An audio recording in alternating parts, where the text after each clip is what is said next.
consideration provided by... As someone living with type 2 diabetes, I want to keep it real and talk about some risks. With type 2 diabetes, you have up to 4 times greater risk of stroke, heart attack, or death. Even at your A1C goal, you're still at risk, which if ignored could bring you here. May put you in one of those, or even worse. Too much? That's the point. Get real about your risks and do something about it. Talk to your healthcare provider about ways to lower your risk of stroke, heart attack, or death. Learn more at getrealaboutdiabetes.com. I am all about life. Tomorrow on ET, from Emily in Paris to Jack Ryan, your holiday TV watch list is here, complete with the Queen of Christmas, Mariah Carey. I am festive. I do love the holidays. It's her season. It really just is. Listen, I've been listening to All I Want for Christmas since before Thanksgiving. Now, before we go, make sure to catch I Want to Dance with Somebody in theaters on Friday. And we're going to leave you now with Whitney in her own words. She will never be forgotten. Ever. And may she always rest in power. I think I was born to perform. Happening now. The rain has passed, and now the focus is on the strongest cold front yet this season to arrive later this week. We'll talk about how cold and if there's any chance of precipitation with it in just a bit. And with that cold weather on its way to South Texas, what you need to do to get your home ready for those freezing temperatures. Next. We have 2 food recalls you'll want to know about. First of all, oysters from part of Galveston Bay have been linked to more than 200 illnesses. And the second recall, a product you won't want to feed your cat. The news at 5 starts right now. It will affect the Texas border. Some breaking news first at 5. The U.S. Supreme Court deciding to temporarily block the lifting of the pandemic-era policy known as Title 42. It's the policy that allows for the rapid removal of migrants entering the U.S. So this decision is the result of a number of conservative states appealing to the U.S. Supreme Court before the limits are set to expire on Wednesday. We want to make it clear that that could still happen. We're going to talk more about this in just a bit. But first, we're going to check in with Adam Caskey for another story that everyone's talking about, and that is the weather. Yeah, the weather's a big story. The rain has ended. We still have the low clouds in place, but notice we picked up 0.3 inches at the airport. However, despite that accumulation, it is still the second driest year on record here in San Antonio. About a half an inch in Leon Springs, and elsewhere we had between a quarter to a half inch. Bulverde, one of the exceptions at an inch. We did have a few areas with some embedded downpours and lightning and thunder, so even Micah picked up nearly an inch. I want to take a look at the visible satellite along with the cloud cover, because of course where we have the clouds, it's cooler. Gonzales 48, New Braunfels 49. 50 officially here in San Antonio, but Del Rio's had a few hours of sun up to 70 degrees, 64 in Rock Springs and Junction. I do think the clouds will fill back in overnight, becoming mostly cloudy this evening. Seasonable, though, locally, temperatures falling down into the mid-40s. Much bigger temperature drop on the way. Strong cold front gets here on Thursday. We're going to talk more about that and how cold it's going to be and for how long in just a bit. A hard freeze? Absolutely. Yeah, with that hard freeze headed our way, is your home ready to withstand the colder temps? It's actually time to find that out and prepare everything from your pipes to your electrical system. RJ Mudkis spoke with experts who shared advice. The temperatures will drop later this week, and it will be the first hard freeze this season. If you haven't already, it's time to make sure your house is prepared starting outdoors. Some of the key items you want to do is go ahead and drain your sprinkler system. Make sure it's completely drained, no waters in the pipes, because when it gets down in the teens, you're going to have a lot of problems out in your yard. George Saldana, Director of Operations for Even Flow Home and Commercial Services, says don't overlook your outdoor pipes.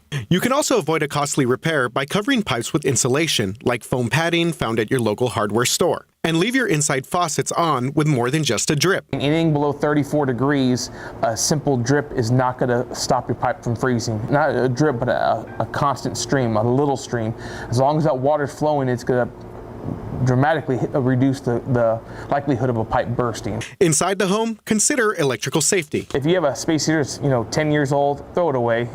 Those things don't have built-in thermostats and stuff like that. Make sure you have a space heater of today's standards that have tilt protection. And to keep your home from getting too cold inside, make sure you cover all the areas where wind gets in and check your HVAC every year. I would strongly recommend have a professional come out, take a look at it, make sure you don't have any gas leaks or anything like that, because your furnaces are going to be working overtime. South Texas is not designed for this kind of cold weather. RJ Marquez, KSAT 12 News. In an hour, the Uvalde School Board will be together again for their monthly meeting. Tonight, the interim superintendent presenting the end-of-year safety and security report to the board. Lee Waldman joins us live from Uvalde. Lee, what are we anticipating with this report? What are you expecting to hear tonight? Steve, tonight we're going to hear from the interim superintendent about all of the safety contracts for the school district. Attachments to the agenda state that includes information about the police department and emotional programs to benefit students and staff. We had an exclusive sit down with the interim police chief, Josh Gutierrez. He says right now they're in the process of hiring an entirely new police force of 6 to 9 officers. Those officers will be required by state law to have active shooter training and get yearly certification. Gutierrez says he has met with the Uvalde police chief and the county sheriff about cross-training with them and working together moving forward. Now, in our conversation, we talked about distrust in the community when it comes to the district police and how he plans to repair that relationship. Interaction and face-to-face, talking to people, letting them know that we're there for them, that we are here for them. And yes, leading by example is, I'm going to set that standard. Gutierrez comes with almost 22 years of school-based law enforcement training and time spent working as an administrator. He says that perspective will help him rebuild the district's police force. Now, also on the agenda tonight is the information from the Texas School Safety Center about their intruder detection audit. We'll talk to you more about that coming up at 6 o'clock. Live in Uvalde, Lee Waldman, KSAT 12 News. Lee, thanks for that live report. Now, a recall alert. We're talking raw oysters from Texas, cat food from H-E-B, and at-home COVID tests. 12 on your sides, Marilyn Moritz tells us what to look out for, starting with the oysters and a lot of sick people. Texas raw oysters may now be linked to 211 illnesses. The CDC is investigating the outbreak that's hit 8 states. The Texas Health Department has recalled all oysters harvested from Galveston-based Texas 1 area since November 17th. They may be contaminated with norovirus, a very contagious stomach flu. Restaurants have been ordered not to serve them. Don't feed this H-E-B cat food to your pet. It might make him sick. TFP Nutrition is recalling certain 16-pound bags of H-E-B Texas Pets indoor complete dry cat food because of possible salmonella. Look for November 13th on the package code. Contact TFP Nutrition for a new bag or refund.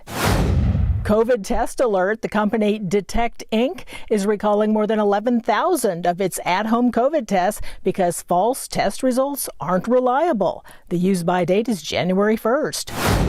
Too hot. 30,000 of these Good Matters 3-wick candles are recalled because they can burn too hot and break. A few have caught fire. They come in various colors and scents and were sold at Home Goods Tuesday morning in Amazon. We have the lot numbers and more details on all of these recalls on our website. Marilyn Moritz, KSAT 12 News. Now to that breaking story surrounding border policies we first brought you at the top of the newscast. We're talking about some new video now that's inside of a migrant processing facility in El Paso where thousands of migrants have shown up legally seeking asylum. Now, Title 42, that's what we talked about, is a measure that's allowed agents to turn migrants away before they seek asylum. It was set to end this week, but Supreme Court Chief Justice John Roberts actually put a stay on that. As ABC's Alexis Christophers reports, that measure could still end up expiring on Wednesday.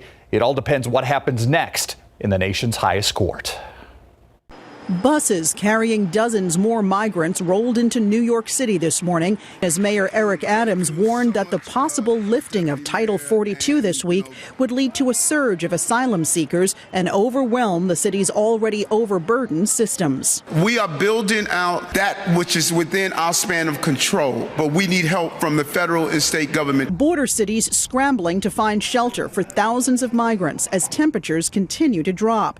City officials in El Paso, Texas, declaring a state of emergency. We saw 2,500 in the past 6-7 days. We can imagine what it's going to be. That's doubling the flow. Title 42, a health policy used by the Trump administration during the pandemic to expel migrants without allowing them to request asylum, is set to expire Wednesday. With the clock ticking, several Republican-led states, including Texas, filing an appeal to the nation's highest court Monday, seeking to keep Title 42 in effect. Texas Governor Greg Abbott predicting chaos during an interview with ABC's Martha Raddatz. Totally unacceptable. It's going to be catastrophic not just for Texas, but for the United States of America. The possible expiration of Title 42 reigniting debate over how to deal with our nation's immigration policy. U.S. Border Patrol made a record 2.2 million apprehensions along the southern border this past budget year. A White House spokesperson says the administration has a, quote, robust effort underway to safely manage the border once the policy ends. In New York, Alexis Christoforous, ABC News. To an update now on a fatal crash in Boerne from Friday afternoon. We've learned the victim's name today. He is Randolph Apps from Boerne. According to Boerne police, the 64-year-old driving his 1930s Ford Model Coupe when he lost control and hit the concrete barriers along I-10. The impact threw him from the car. He wasn't wearing a seatbelt, not even clear if that car has seatbelts. We're told the car also didn't have airbags or modern suspension. Okay, on a lighter note now, we want to give you a live look at what traffic is like right now. This is 281 at St. Mary's, and you can tell that at this time, you've got a healthier flow of traffic, but really no backups to tell you about, at least not in the downtown area. In other news now, it doesn't matter if it's near or far. Lots of people are hitting the road this week to spend time with their loved ones for the holidays. So before you plan your route, there are some road issues that you need to consider. Traffic Authority Stephen Cavazos is here to help you get around those roadblocks. Well, the holidays are here, but despite that, we're still going to see some work take place along our roadways. So let's get you prepared. Find out what closures to be on the lookout for, maybe what places to avoid. 35 over on the northeast side of San Antonio. We will continue to see drilling work on Monday, December 19th. That begins overnight, 9 in the evening to 5 in the morning. Here was what we'll see. I-35 southbound of the northbound turnaround closure at Thousand Oaks Drive will be closed there. But let's take another jump right over here to Loop 1604 on the northeast side, where we will see striping and barrier work take place. Now, that's actually been ongoing since Sunday, December 18th, and a portion of it will wrap up on Wednesday, December 21st. Keep in mind, it is overnight, so late night owls, early bird commuters, 9 in the evening to 5 in the morning is when you'll see alternating lane closures on the main lanes of Loop 1604 eastbound from Nacogdoches Road to I-35. Let's take one last jump right over here to State Highway 46 for our friends in Comal County. Striping operations will continue from Sunday, December 18th through Thursday, December 22nd. It is overnight, so 9 in the evening to 5 in the morning. Alternating lane closures in both directions from Bentwood Drive to Fair Hills Drive is what you can expect to see out there. Want to make sure you can plan your commute? Scan this QR code with any device that you have, and that will take you directly to our KSAT traffic page. Has a full list of all the current closures that are taking place right now in and around the Alamo City. Thank you, Stephen. All right, not one but two instances of severe turbulence, creating frightening experiences on 2 flights this week. Hear from some of the passengers and how they recap the terrifying moments when we come back.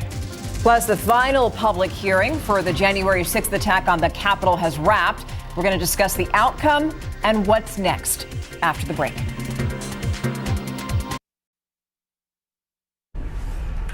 I'm Myra Arthur here in the KSAT newsroom with a look at what we're working on for the news at 6 o'clock today. The end of Title 42 was expected to cause a spike in migrants crossing into the U.S. But now, as the future of that policy once again plays out in court, how local nonprofits are still preparing to help those migrants as they come through San Antonio. Plus, domestic violence survivors say one of their biggest concerns after they leave their abuser is housing. We'll explain the options set up by a local shelter and how the current economy is affecting that. And thousands of cars lined up for Christmas presents today. What this year's angel tree distribution means to so many families. Plus, how this year was a welcome change from years past. All that and more today on the news at 6. We'll see you then. Myra, thank you. In its final public hearing, the January 6th committee made a decision. It referred former President Donald Trump and others to the Justice Department to face criminal charges. The committee believes that evidence from its investigation shows the former president was responsible for the deadly attack. The panel says that the referrals are based on several criminal charges, including conspiracy to defraud the U.S., obstruction of an official proceeding, and inciting insurrection. However, Despite the recommendation, the DOJ here has the final say, and it's going to decide whether to charge the president and the others. A scary situation on board 2 flights this week. The first happening on a flight from Phoenix to Hawaii on Sunday. Take a look at this. More than a dozen people hospitalized due to unexpected turbulence, sending them flying from their seats.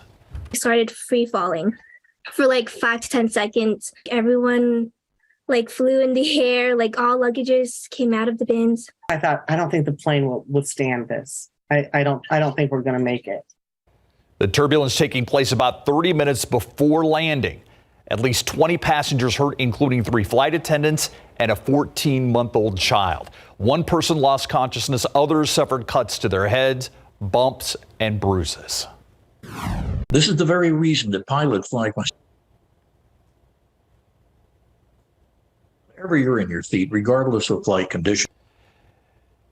What he basically said is that's why pilots like people to stay in their seats with their seatbelts fastened, regardless of flight conditions, because of things like this. Today, a similar situation on a flight from Rio de Janeiro. The plane landed in Houston this morning. 2 passengers and 3 crew members injured. They're all expected to be okay, though. Wow.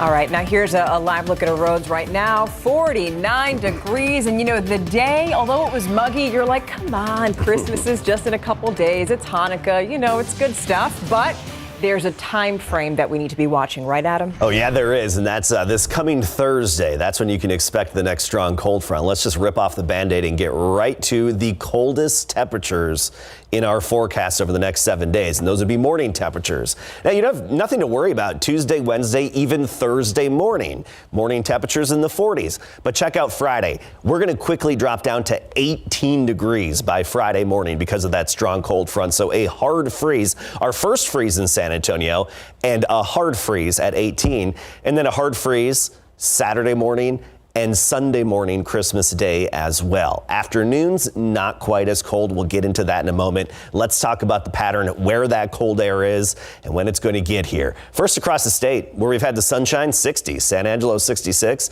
As I showed you earlier, Del Rio, 70 degrees right now. The core of the cold air is just off to the north. Parts of Montana, North Dakota, starting to feel that cold air drop in with temperatures below 0. But this is the real deal cold air. You get up into Northwest Territories of Canada. Dawson Airport, 49 below Fahrenheit, 35 below at Whitehorse. Even Fairbanks, Alaska, 33 below.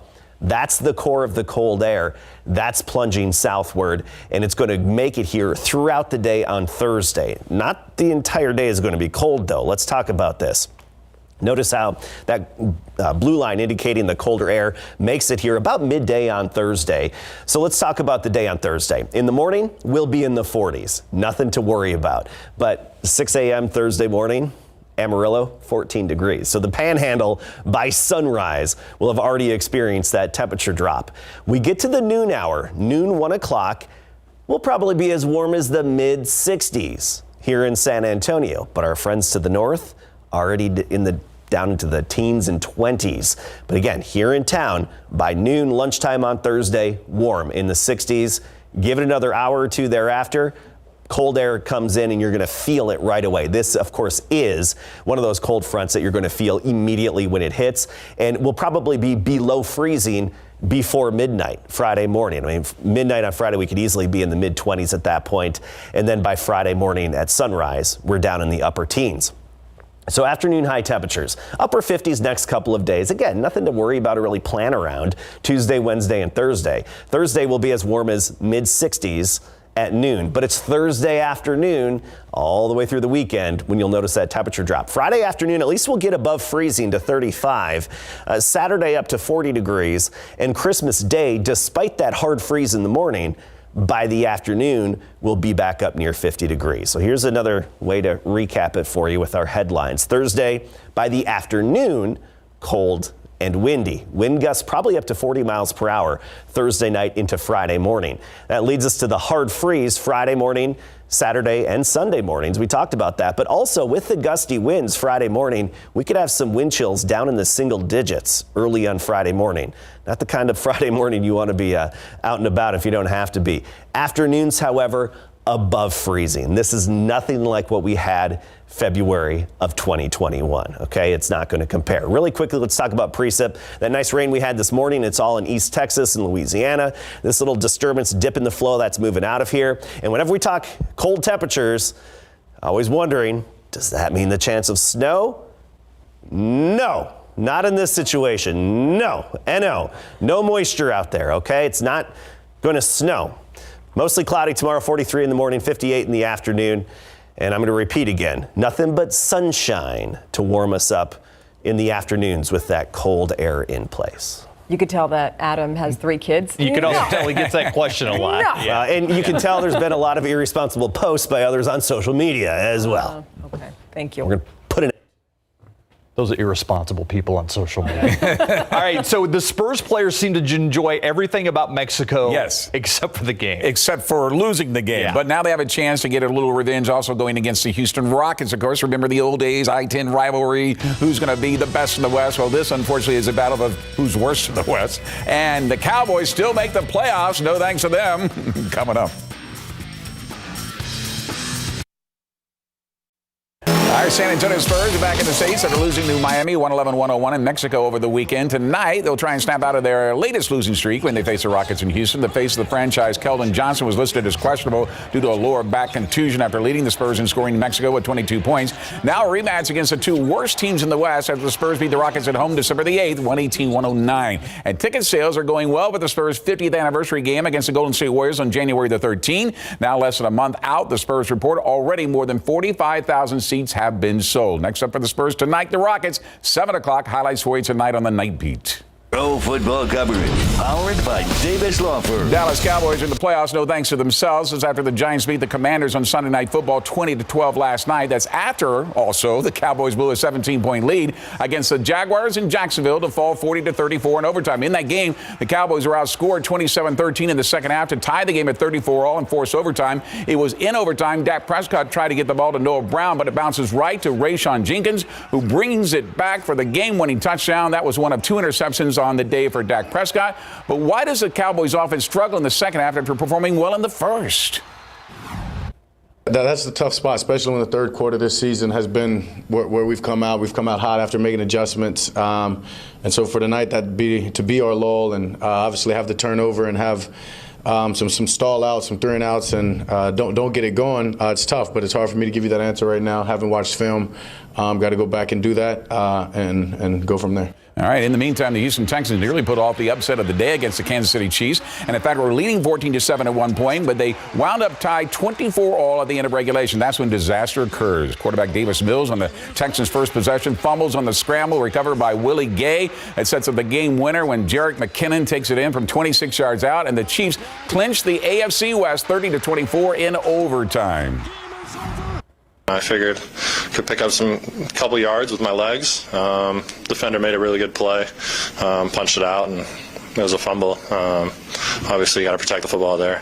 Very critical situation in the game when all you need is a field goal down in overtime after the defense made a big-time stop to get them off the field and get us the ball back. And if the Texans wind up getting the first pick, I wonder what they will use it for. Lineman? No. We'll be right back after this. Nothing to plan around the next few days. Tuesday, Wednesday, even early Thursday. High temperatures will be in the upper 50s next few days. Even Thursday will make it into the mid 60s. Then the cold front hits. Thursday afternoon and evening, temperatures fall off quickly. There's that chill. Hard freeze Friday morning. That is more than a chill, my friend. All right, thank you. Thanks for watching the news at 5. See you at 6.